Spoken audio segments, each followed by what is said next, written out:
요즘 세상이 하도 뒤숭숭하다지만 이건 너무합니다. 밤 11시 서울 강남 한복판 젊은 여자가 택시에 올라탔습니다.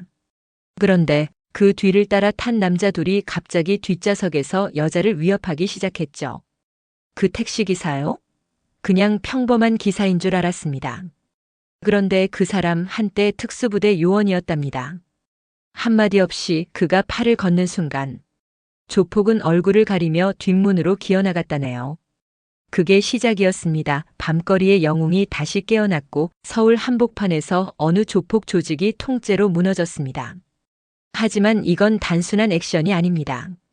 죽은 후임의 마지막 무전, 그리고 그 남자의 멈춘 시계가 다시 움직인 밤, 지금부터 숨죽이고 듣게 될 이야기.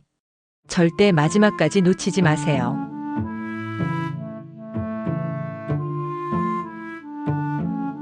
11월의 서울 밤거리는 차가운 비로 젖어 있었습니다. 네온 사인들이 아스팔트 위에 번져 흐르는 모습이 마치 흘러간 시간처럼 느껴졌죠. 강도연은 택시 운전석에 앉아 라디오에서 흘러나오는 뉴스를 들으며 한숨을 내쉬었습니다. 오늘 밤도 조용하겠지. 그런 생각을 하며 백미러를 통해 자신의 모습을 바라보았어요. 45의 나이에도 여전히 단단한 턱선과 예리한 눈빛을 가지고 있었지만 그 눈 속에는 깊은 피로감이 자리 잡고 있었습니다. 한때 바다 및 어둠 속에서 조국을 지켰던 특수부대 요원 강도연은 이제 밤의 서울 거리를 누비는 택시기사가 되어 있었어요. 차 안에는 그만의 작은 의식이 있었습니다. 매일 밤 운행을 시작하기 전 조수석 서랍에서 낡은 군용시계를 꺼내 바라보는 것이었죠. 시계바늘은 여전히 그날 그 시간에 멈춰 있었습니다. 오후 3시 17분. 이형우 병장이 마지막 숨을 내쉰 시간이었어요. 도현의 눈앞에는 그날의 기억이 선명하게 떠올랐습니다. 작전 전날 밤 형우가 별이 쏟아지는 하늘을 바라보며 했던 말이 생각났어요. 선임님, 제가 만약 죽으면 엄마한테 뭐라고 말씀드릴 거예요? 왜 갑자기 그런 소리를 해? 우리는 모두 살아서 돌아간다. 그래도 만약에요. 저 정말 겁이 나거든요. 도현은 그때 형우의 어깨를 두드리며 장난스럽게 말했었죠. 겁쟁이가 뭘.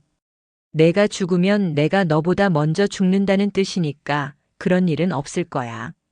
하지만 그 약속을 지키지 못했습니다. 형우는 도현보다 먼저 세상을 떠났고 도현은 그 죄책감을 안고 살아가고 있었어요. 형우야, 오늘도 안전하게 다녀올게. 도현은 시계를 다시 서랍에 넣고 시동을 걸었습니다. 빗소리와 함께 와이퍼가 움직이기 시작했고 그는 천천히 차를 움직여 손님을 기다리기 시작했어요. 강남역 근처의 골목길에서 첫 번째 손님을 태웠고 그 후로도 몇 명의 손님들을 무사히 목적지까지 데려다 주었습니다. 그에게 택시 운전은 단순한 생계수단이 아니었어요. 밤 시간 동안 서울 곳곳을 누비며 사람들의 안전한 귀가를 돕는 것은 과거 동료들을 지키지 못했던 자신에 대한 일종의 속죄였습니다. 매일 밤 수십 명의 사람들을 집까지 안전하게 데려다 주면서 도연은 조금씩이나마 마음의 평안을 찾아가고 있었어요. 하지만 오늘 밤은 뭔가 달랐습니다. 평소보다 비가 많이 내렸고 거리에는 사람들이 급하게 우산을 쓰고 뛰어다니고 있었어요. 도현은 본능적으로 오늘 밤이 평범하지 않을 것임을 느꼈습니다. 오랜 전투 경험이 주는 직감이었죠. 시간은 밤 11시를 넘어가고 있었고 도현은 마지막 운행을 준비하며 강남 번화가 쪽으로 차를 몰았습니다. 그때 길가에서 손을 흔드는 젊은 여성을 발견했어요.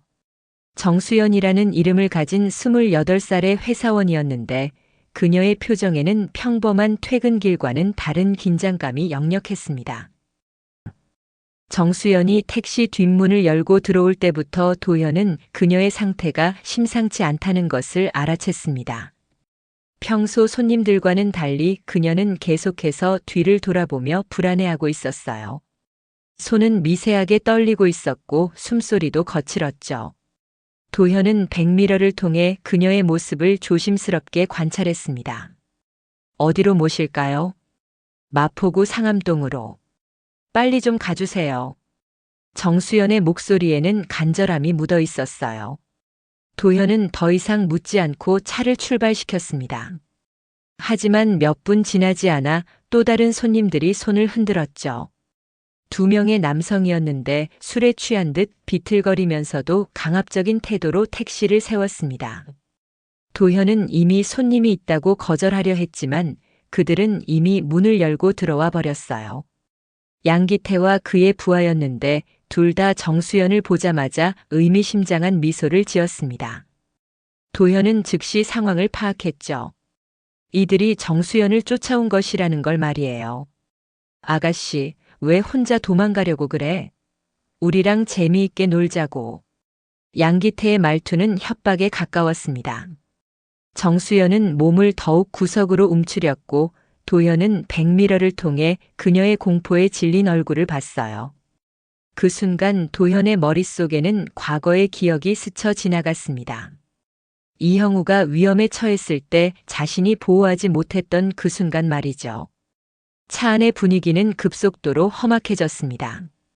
양기태는 정수연의 어깨에 손을 올리려 했고 정수연은 도움을 요청하는 눈빛으로 도현을 바라봤어요. 도현의 눈빛이 순간 차갑게 변했습니다. 오랫동안 잠들어 있던 전사의 본능이 깨어나기 시작한 것이죠. 손님들 목적지가 어디신지요? 도현의 목소리는 평소보다 낮고 차분했어요. 하지만 그 속에는 경고의 의미가 담겨 있었습니다. 양기태는 도현의 변화를 알아차리지 못하고 계속해서 정수연을 괴롭혔죠. 도현은 서서히 차를 한적한 골목길로 돌리기 시작했습니다. 비는 더욱 세게 내리고 있었고 와이퍼가 만들어내는 규칙적인 소리만이 차 안의 긴장감을 더욱 부각시켰어요.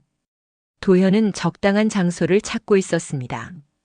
사람들의 눈에 띄지 않으면서도 이 상황을 정리할 수 있는 곳을 말이죠.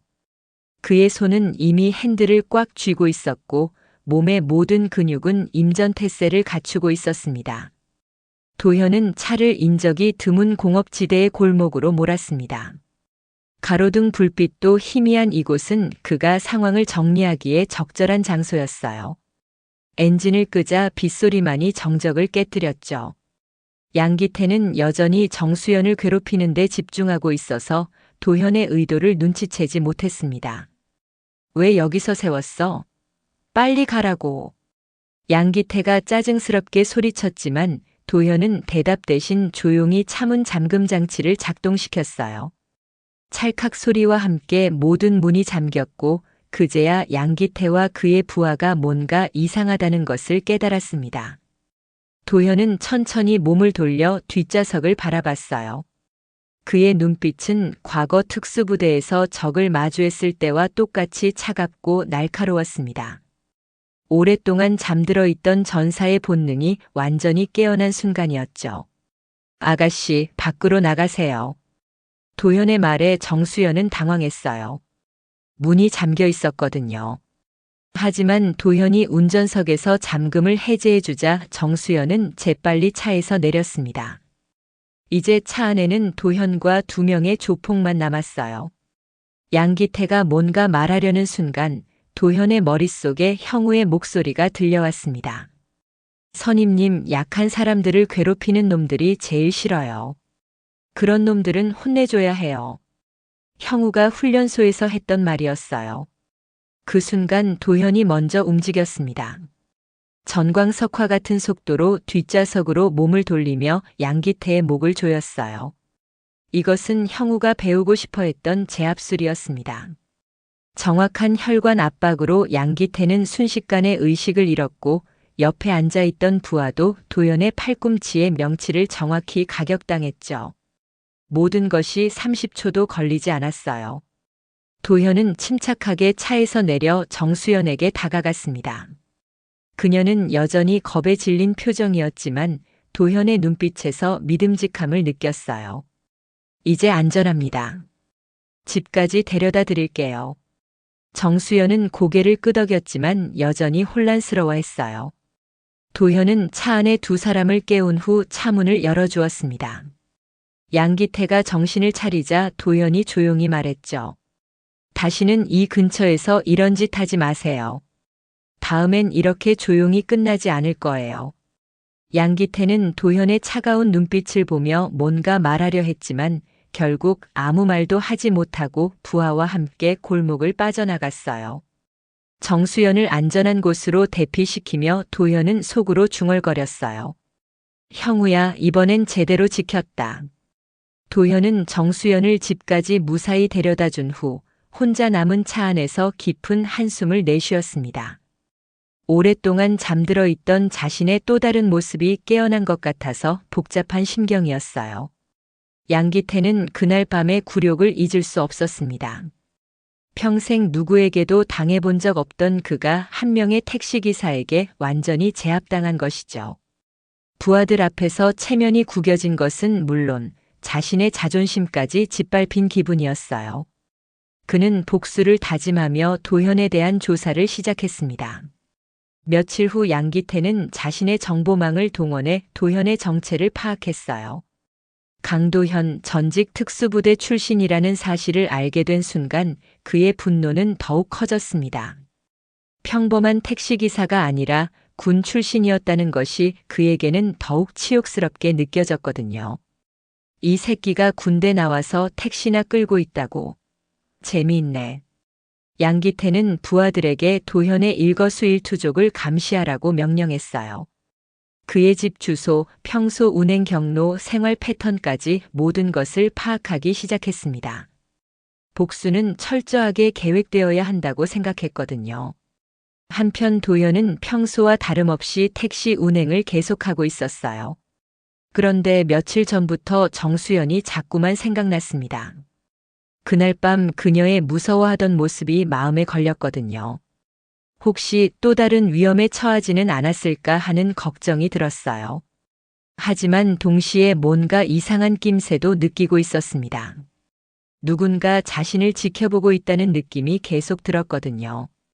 오랜 특수부대 경험이 준 감각이었죠. 어느 날 밤 도현은 평소보다 일찍 운행을 마치고 집으로 돌아가던 중 검은색 승용차가 자신을 따라오고 있다는 것을 발견했어요. 몇 번 우회해봐도 그 차는 계속 뒤따라왔습니다. 도현은 더 이상 우연이 아니라는 것을 확신했죠. 집 근처 골목에 도착했을 때 그 차는 조금 떨어진 곳에 정차했어요. 도현은 일부러 평소보다 천천히 걸으며 상대방의 의도를 파악하려 했습니다. 차 안에서는 양기태의 부하들이 쌍안경으로 도현을 관찰하고 있었어요. 그날 밤 도현은 잠들기 전 서랍에서 군용시계를 꺼내 들여다봤습니다. 시계와 함께 보관되어 있던 낡은 사진 한 장이 눈에 들어왔어요. 부대 동료들과 함께 찍은 단체 사진이었는데 그 중앙에 환하게 웃고 있는 형우의 모습이 보였습니다. 도현은 그 사진을 오랫동안 바라보며 그날을 떠올렸어요. 작전 당일 아침 형우가 도현에게 다가와 말했던 것이 기억났습니다.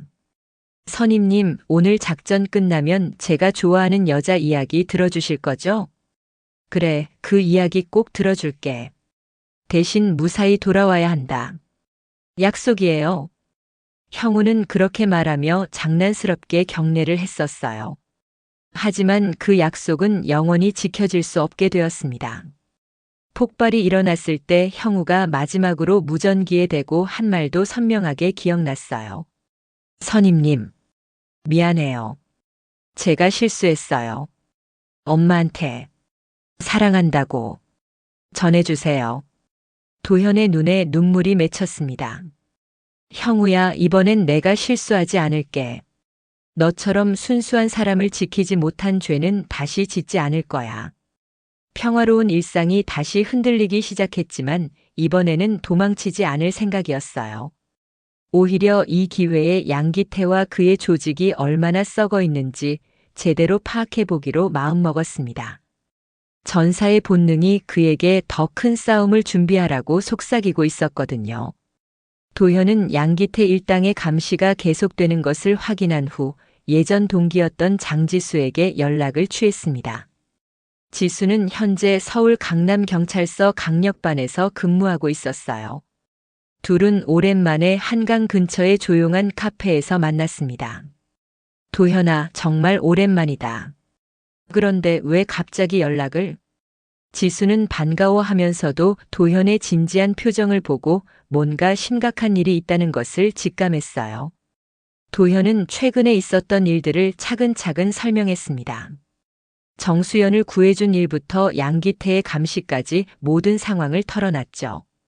그 양기태라는 놈, 우리도 예전부터 마크하고 있던 인물이야. 성매매, 불법 도박, 각종 폭력 사건에 연루되어 있지만 워낙 교묘해서 결정적인 증거를 잡지 못하고 있었거든.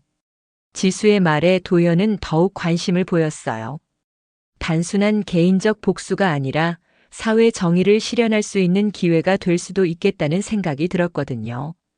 두 사람은 오랜 시간 대화를 나누며 과거를 회상했습니다. 특수부대 시절의 추억, 그리고 이형우에 대한 이야기까지. 지수는 도현이 왜 그렇게 자책하며 살고 있는지 이해할 수 있었어요. 도현아, 형우, 일은 내 잘못이 아니었어. 너도 알고 있잖아. 알고는 있지만 받아들이기가 힘들어. 내가 더 조심했다면, 내가 먼저 들어갔다면. 도현의 목소리에는 여전히 깊은 슬픔이 묻어 있었어요. 지수는 그런 도현을 다독이며 함께 양기태 조직을 조사하자고 제안했습니다. 며칠 후 지수는 양기태 조직에 대한 정보를 가져왔어요. 그런데 그 과정에서 뜻밖의 소식도 함께 전해 들었습니다. 정수연이 경찰서에 찾아와 그날 밤 일에 대해 정식으로 신고했다는 것이었죠. 그녀는 도현에게 감사 인사를 전해달라는 메시지도 남겼어요. 그분이 아니었다면 정말 큰일 날 뻔했다고 전해주세요라는 말과 함께 자신의 연락처도 남겼습니다. 도현은 그 메모를 받아든 채 한참을 망설였어요. 지수야, 우리가 합법적으로 이들을 처벌할 수 있는 방법이 있을까? 증거만 확실하다면 얼마든지 가능해. 하지만 현장을 직접 목격하거나 결정적인 물증이 필요하지. 두 사람은 밤늦게까지 작전을 논의했습니다. 도현의 특수부대 경험과 지수의 수사 노하우가 결합되면서 치밀한 계획이 만들어지기 시작했어요. 이제 단순한 복수가 아닌 정의를 실현하기 위한 진짜 싸움이 시작되려 하고 있었습니다. 도현과 지수의 계획은 치밀했습니다. 먼저 양기태 조직의 불법 업소들을 하나씩 확인하며 증거를 수집하기로 했어요. 도현은 택시기사라는 신분을 활용해 자연스럽게 그들의 활동 근거지 주변을 정찰할 수 있었습니다. 며칠간의 관찰 끝에 도현은 강남의 한 건물에서 상당히 수상한 활동들이 벌어지고 있다는 것을 발견했어요. 겉으로는 일반적인 사무용 건물이었지만 밤늦은 시간에 젊은 여성들이 드나들고 있었고 양기태와 그의 조직원들도 자주 출입하고 있었습니다. 어느 날 밤 도현은 그 건물 근처에서 택시를 세우고 대기하고 있었어요. 그때 한 여성이 건물에서 뛰쳐나와 도움을 요청했습니다. 얼굴에는 멍자국이 있었고 옷도 찢어져 있는 상태였어요. 아저씨, 제발 도와주세요. 저들이 저를 가두고. 여성의 절규를 들은 도현은 즉시 상황을 파악했습니다. 이것이 바로 증거를 확보할 수 있는 기회라는 것을 알았죠. 도현은 여성을 차에 태우고 안전한 곳으로 대피시킨 후 미리 준비해둔 소형 카메라와 녹음기를 챙겨 건물로 향했어요. 건물 안은 예상했던 것보다 더 심각한 상황이었습니다. 복도 끝에서 들려오는 여성의 울음소리를 들은 순간 도현은 형우와 나눴던 대화를 떠올렸어요. 그건 작전을 떠나기 며칠 전이었습니다. 뉴스에서 성폭력 사건이 보도되자 형우가 분노에 찬 목소리로 말했던 것이 기억났어요. 선임님, 저는 정말 이해가 안 가요. 어떻게 사람이 다른 사람을 그렇게 괴롭힐 수 있는지. 특히 여자들이나 약한 사람들을. 그래서 우리가 존재하는 거야, 형우야. 그런 나쁜 놈들로부터 선량한 사람들을 지키는 게 우리 일이잖아. 맞아요. 제가 꼭 그런 사람이 될 거예요. 선임님처럼요. 도현은 그 기억을 떠올리며 더욱 신중하게 증거를 수집했습니다. 이것은 단순한 복수가 아니라 형우가 원했던 정의를 실현하는 일이었어요. 불법 성매매는 물론이고 도박과 폭력까지 다양한 범죄 현장을 하나하나 카메라에 담았습니다. 형우야, 내가 못다한 일을 내가 해낼게. 양기태가 다른 조직원들과 돈을 나누는 장면, 여성들을 협박하는 모습, 불법 도박 현장까지 모든 것이 카메라에 담겼어요. 도현은 충분한 증거를 확보했다고 판단하고 조용히 건물을 빠져나왔습니다. 그러나 나가는 길에 양기태의 부하 중 한 명과 마주치고 말았어요. 상황이 급박해진 순간 도현은 재빠르게 그를 제압하고 건물을 벗어났습니다. 하지만 이제 자신의 정체가 완전히 노출되었다는 것을 알 수 있었죠. 도현은 즉시 지수에게 연락해 수집한 증거들을 전달했어요. 그리고 용기를 내어 정수연에게도 연락했습니다. 혹시 추가 증언이 필요할 수도 있다는 핑계였지만 사실은 그녀의 안부가 궁금했거든요. 정수연 씨, 괜찮으시죠? 혹시 또 위험한 일은 없으셨나요? 네, 덕분에 잘 지내고 있어요. 정말 감사해요. 기사님께서는 어떠세요? 짧은 통화였지만 도현의 마음에는 묘한 따뜻함이 번져났어요. 오랫동안 누군가를 걱정하고 보살피는 감정을 느끼지 못했던 그에게는 새로운 경험이었습니다. 이제 마지막 단계만 남았어요. 하지만 양기태 역시 더 이상 가만히 있지 않을 것이라는 것을 도현은 알고 있었습니다. 양기태는 도현이 자신들의 본거지를 침입했다는 보고를 받고 분노로 이성을 잃었습니다. 더 이상 지켜볼 수 없다고 판단한 그는 조직원들을 총동원해 도현을 찾아 나섰어요. 하지만 도현 역시 이런 상황을 예상하고 미리 준비를 마친 상태였습니다. 도현은 지수와 함께 마지막 작전을 계획했어요. 양기태를 직접 만나 대화를 시도하되 만약 상황이 악화되면 법적 처리를 진행하기로 했습니다.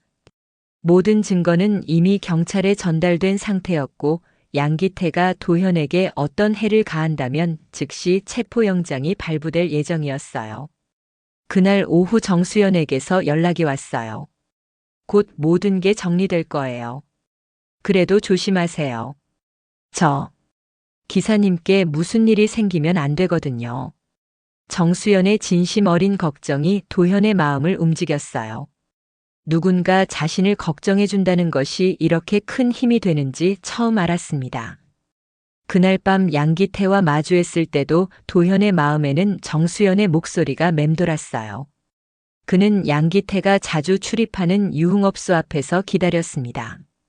택시 안에 앉아있는 도현의 모습을 발견한 양기태는 부하들과 함께 다가왔어요. 하지만 도현은 차에서 내려 당당하게 그를 마주했습니다. 양기태 씨, 이제 그만 끝냅시다. 끝내? 뭘 끝내? 내가 우리 일에 끼어들어서 망쳐놨는데? 양기태의 목소리는 분노로 떨리고 있었어요. 하지만 도현은 침착하게 대답했습니다. 당신들이 하고 있는 일들이 얼마나 많은 사람들에게 피해를 주고 있는지 아십니까?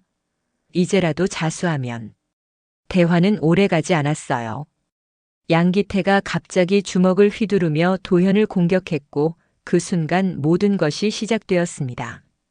도현은 오랫동안 잠들어 있던 격투 실력을 발휘하며 양기태와 그의 부하들을 상대했어요. 하지만 이번 싸움은 단순한 물리적 대결이 아니었습니다. 도현에게는 과거의 트라우마와 마주하는 심리적 전투이기도 했거든요. 양기태를 제압하는 과정에서 그는 이형우를 구하지 못했던 자신의 무능함과 싸우고 있었어요. 양기태와의 마지막 격투에서 도현이 주저하는 순간이 있었습니다. 상대를 제압할 수 있는 기회였지만 과도한 폭력을 사용하고 싶지 않았거든요. 바로 그때 형우의 목소리가 들리는 것 같았어요. 선임님은 항상 말씀하셨잖아요. 진짜 강한 사람은 힘을 함부로 쓰지 않는다고. 정의를 위해 싸우되 복수를 위해 싸우지는 말라고. 그 순간 도현은 마음을 다잡았습니다. 최소한의 힘으로 양기태를 제압했고 더 이상의 폭력은 사용하지 않았어요. 결국 지수가 이끄는 경찰팀이 도착했고 모든 것이 법의 테두리 안에서 마무리되었습니다. 양기태 조직이 완전히 와해된 후 도현은 하늘을 올려다보며 형우에게 말했어요. 형우야, 내가 원했던 대로 했어. 복수가 아니라 정의였어. 이제 조금은 떳떳해진 것 같아. 그날 밤 하늘에는 별이 유난히 많이 떠 있었습니다. 마치 형우가 도현을 지켜보며 미소 짓고 있는 것 같았어요. 사건이 마무리된 후 몇 주가 지났습니다. 양기태와 그의 조직원들은 모두 구속되었고 그들이 저지른 다양한 범죄들이 언론을 통해 공개되었어요. 도현은 여전히 택시를 운전하고 있었지만 예전과는 다른 마음가짐으로 핸들을 잡고 있었습니다. 사건이 마무리된 지 한 달 후 도현은 정수연과 한강공원에서 만났습니다. 처음에는 사건 마무리에 대한 이야기를 나누려 했지만 어느새 두 사람은 서로의 일상과 꿈에 대해 대화하고 있었어요. 기사님은 정말 특별한 분이에요. 그날 밤 저를 구해주신 것도 그렇고 나쁜 사람들을 혼내주신 것도. 저는 그냥 해야 할 일을 했을 뿐이에요. 아니에요. 세상에 기사님 같은 분이 있어서 다행이라고 생각해요. 정수연의 진심 어린 말에 도현의 마음이 따뜻해졌습니다. 오랫동안 닫아두었던 마음의 문이 조금씩 열리는 것 같았어요. 정수연 씨, 시간 되실 때 가끔 연락드려도 될까요? 저야 언제든 좋아요. 사실, 저도 기사님이 계속 궁금했거든요. 두 사람은 서로를 바라보며 미소를 지었습니다. 어둠 속에서 만난 인연이 이제는 따뜻한 빛으로 변해가고 있었어요. 집으로 돌아간 도현은 서랍에서 군용시계를 꺼내 들여다봤어요. 여전히 멈춰있는 시계바늘이지만 이제는 다른 의미로 느껴졌습니다. 시간은 멈췄지만 생명은 계속 이어진다는 것을 깨달았거든요. 형우야, 내가 원했던 세상을 만들어가고 있어. 비록 늦었지만 말이야. 도현은 시계를 가슴에 품고 잠시 눈을 감았습니다. 이제 그에게 택시 운전은 단순한 생계수단이 아니었어요. 밤에 서울을 지키는 보이지 않는 수호자의 역할이었습니다. 매일 밤 그가 누비는 거리 어딘가에는 도움이 필요한 사람들이 있을 테고 도현은 언제든 그들 곁에 있을 준비가 되어 있었어요. 창밖으로는 또 다른 밤이 시작되고 있었고 도현은 다시 시동을 걸며 거리로 나섰습니다. 오늘 밤도 누군가의 안전한 귀가를 책임지는 평범하지만 특별한 택시기사로서 말이죠. 그리고 이제는 그의 마음 한켠에 정수연이라는 따뜻한 존재가 자리 잡고 있었습니다. 지금까지 긴 영상 시청해 주셔서 감사합니다. 이야기가 마음에 드셨다면 구독, 좋아요도 부탁드려요. 다음 이야기도 기대해 주세요.